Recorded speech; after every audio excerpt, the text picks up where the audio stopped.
Setelah sudah membuat rangkuman untuk materi yang pertama tadi, kita akan lanjut ke materi yang kedua.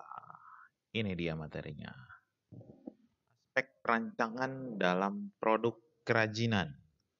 Oke, mari kita lihat tentang aspek rancangan ini. Apa aja sih yang ada di dalamnya?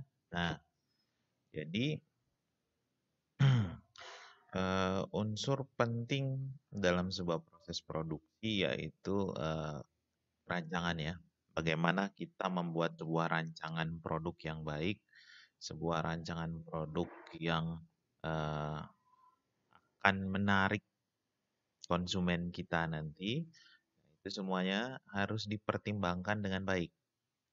Ketika mempertimbangkan itu, kita harus mengacu pada beberapa faktor. Di sini ada 6 faktor yang harus menjadi acuan kita dalam merancang produk kerajinan. Nah, mari kita lihat satu-satu. Faktor yang pertama di sini adalah faktor teknis. Apa itu faktor teknis? Faktor teknis adalah semua hal, segala hal yang berkaitan dengan penggunaan sumber daya dalam satu proses produksi. Bingung deh, apa itu? Oke, jadi faktor teknis di sini maksudnya gimana sih kita membuat sebuah produk itu dipotongkah, diputarkah, dijilat, dicelupin, atau gimana gitu. Nah, jadi faktor-faktor teknis ini biasanya berkaitan dengan metode yang baik, metode yang handal. Bagus nggak sih metode kita dalam membuat sebuah benda kerajinan? Hasilnya akan baguskah dengan metode A? Atau kita coba metode B? Bagus nggak sih? Metode C, bagus nggak sih caranya gimana? Cara kerjanya, cara membuatnya seperti apa? Terus, yang di dalam acuan pada faktor teknis di sini yang kedua, penerapan daya mesin atau manual. Jadi maksudnya, pada proses ini, pada proses pembuatan ini apakah kita pakai mesin ataukah manual, handmade, tanpa menggunakan, mesin sebagai alat bantu gitu. Kalau misalnya mesin, berarti mesinnya apa? Seperti apa mesinnya, cara kerjanya? Kalau manual berarti gimana sih caranya si pekerja kita untuk membuat atau kita sendiri untuk membuat kerajinan tersebut? Nah, terus yang berikutnya ini kalau masih di dalam faktor teknis ya. Ini kalau pengerjaannya manual, maka eh, kita atau karyawan kita keahliannya segimana? Cukup nggak?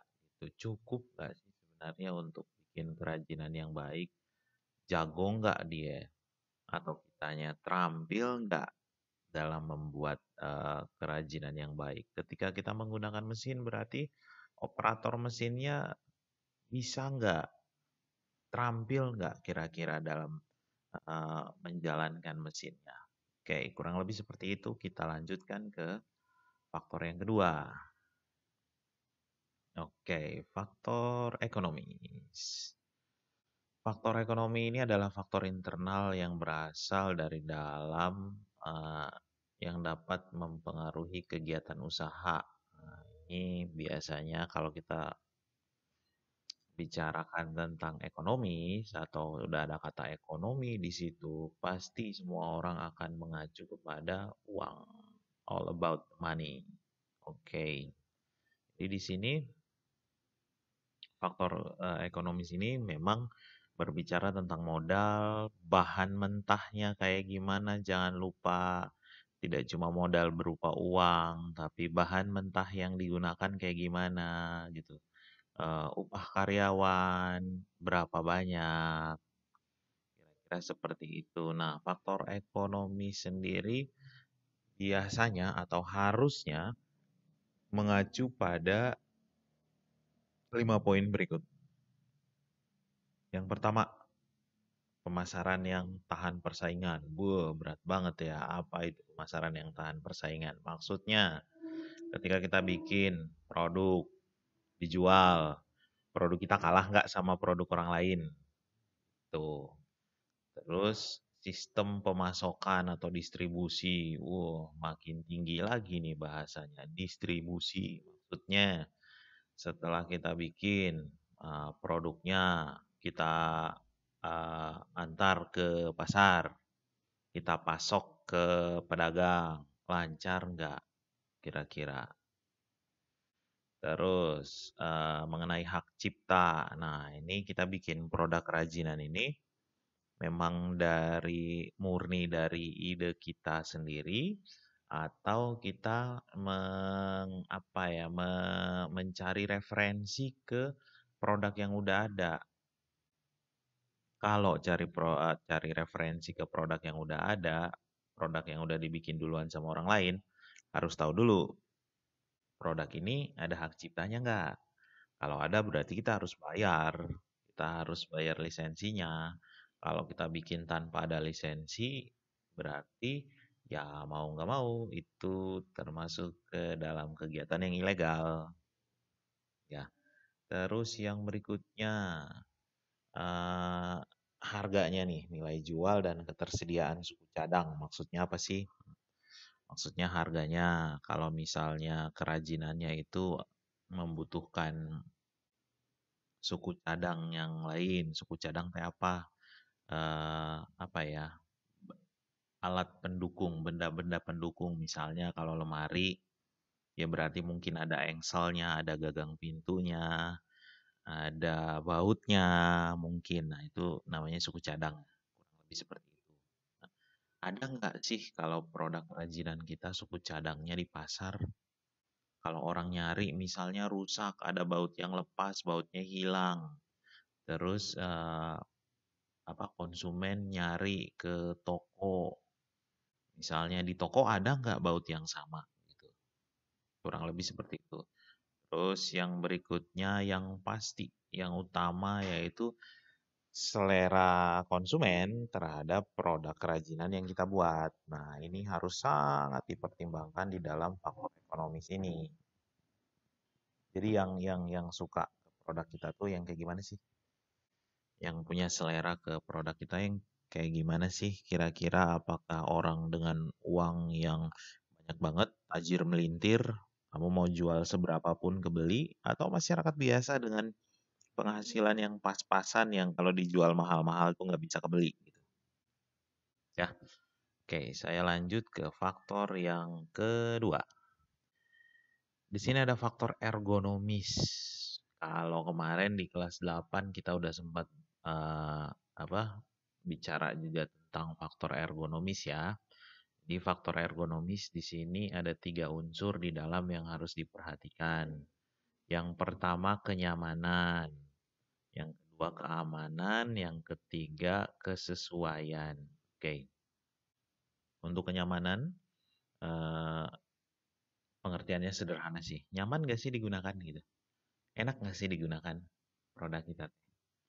Terus keamanan itu aman gak sih? Jangan sampai begitu pas dipegang ada sudut-sudut yang tajam atau ada serat-serat yang bisa melukai tangan penggunanya. Bisa meledak nggak gitu.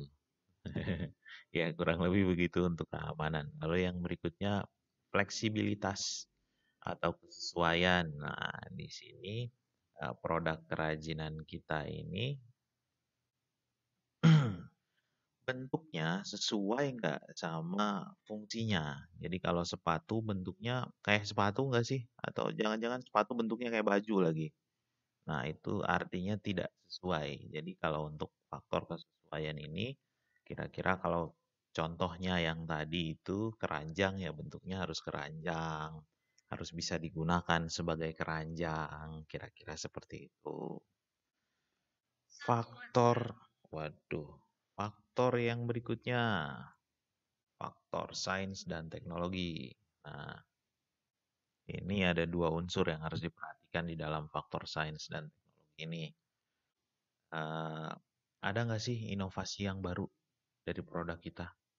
Mungkin nggak sih produk kita dimodifikasi? Mungkin nggak misalnya produk kita udah banyak di pasaran terus nanti kita membuat inovasi yang baru terhadap produk kita biar konsumen nggak bosen. atau dimodifikasi sedikit biar tampilannya agak berbeda. Terus yang kedua di situ up to date nggak? Up to date nggak sama teknologi? Iyakah produk kita sekali dibuat udah aja nggak diupdate-update lagi bentuknya dan lain-lain? Disesuaikan nggak sama kebutuhan konsumen? Kira-kira seperti itu sederhananya. Lalu yang berikutnya faktor estetika. Faktor estetika mah semua orang udah tahu kalau estetika itu keindahan, ya. Jadi produk kita teh harus memiliki keindahan, memiliki daya pikat. Keindahan yang kayak gimana? Bukan keindahan alam juga yang dimaksud di sini. Yang dimaksud di sini produk kerajinan kita itu ada daya tarik. Ada kombinasi yang sesuai antara bentuk, warna, komposisinya harus baik sehingga menciptakan keinginan orang untuk memiliki produk yang kita buat. Ya.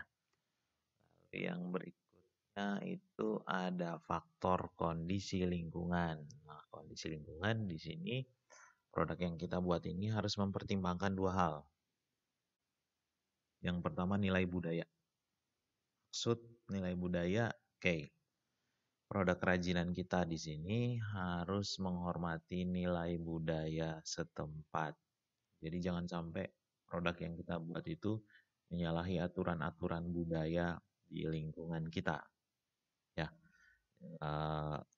jangan nyeleneh yang akhirnya menimbulkan masalah lah gitu maksudnya kurang lebih kalimat kalimat sederhananya kayak gitu. Jadi kita harus memperhatikan juga ketika kita bikin produk cocok nggak ya sama budaya setempat, bisa nanti diamuk masa gitu. Terus yang berikutnya di situ ada kondisi lingkungan atau wilayah setempat. Maksudnya kayak gimana? Kondisi lingkungan. Oh, kalau misalnya saya bikin produk yang berbahan dasar kertas misalnya, ternyata di situ tempatnya eh, curah hujannya tinggi, ya nggak sesuai. Berarti produk kita nggak bisa dipakai, gitu ya. Jadi disesuaikan dengan kondisi lingkungan. Oh, produk kita yang kita buat ternyata nggak tahan panas gitu. Ternyata di situ suhunya tinggi banget, eh, selalu panas dan akhirnya produk kita terlalu cepat untuk rusak ya orang nggak mau beli juga, ya. Terus sekarang kita masuk ke latihannya. Latihan untuk video pembelajaran kedua ini silahkan dibaca saja, di pause videonya untuk membaca perintahnya secara detail dengan jelas untuk dilakukan. Ya, oke. Sudah terbaca semuanya, sudah paham. Kalau belum paham nanti silahkan tanya saya lewat chat di grup WhatsApp. Nah, ini tabel yang dimaksud adalah tabel yang seperti ini. Oke, jadi di situ dicantumkan nama, kelas, hari, tanggal. Kalau sudah, pada bagian yang ini, nih di sini nih, gambar produk kerajinannya dimasukin ke dalam tabel ini. Pak, tuh gimana caranya kita nggak ada printer Pak, tuh gimana caranya jam segini susah ngeprint dan lain-lain. Nggak usah banyak alasan. Oke, ini tidak dikumpulkan dalam bentuk hard copy. Kalian kumpulkan dalam bentuk soft copy. Waduh Pak, saya nggak tahu gimana caranya. Sudah saya siapkan tutorialnya juga untuk mengerjakan tabel ini. Ya, tapi tutorialnya kemarin saya bikin untuk kelas 8. Untuk dedek-dedek di kelas 8 tuh. Nah, kalian bisa lihat, nanti saya kasih linknya juga. Silahkan lihat cara pengerjaannya kayak gimana. Silahkan kalian kerjakan, tapi sesuaikan dengan materi kita ya. Jadi, silahkan untuk tutorialnya itu karena saya bikin untuk kelas 8, tapi isinya apa ya, ilmunya sama gitu. Silahkan kalian pakai caranya, disesuaikan dengan tugas kita hari ini. Oke, cukup jelas? Kalau belum jelas silahkan bertanya di grup WhatsApp. Terima kasih.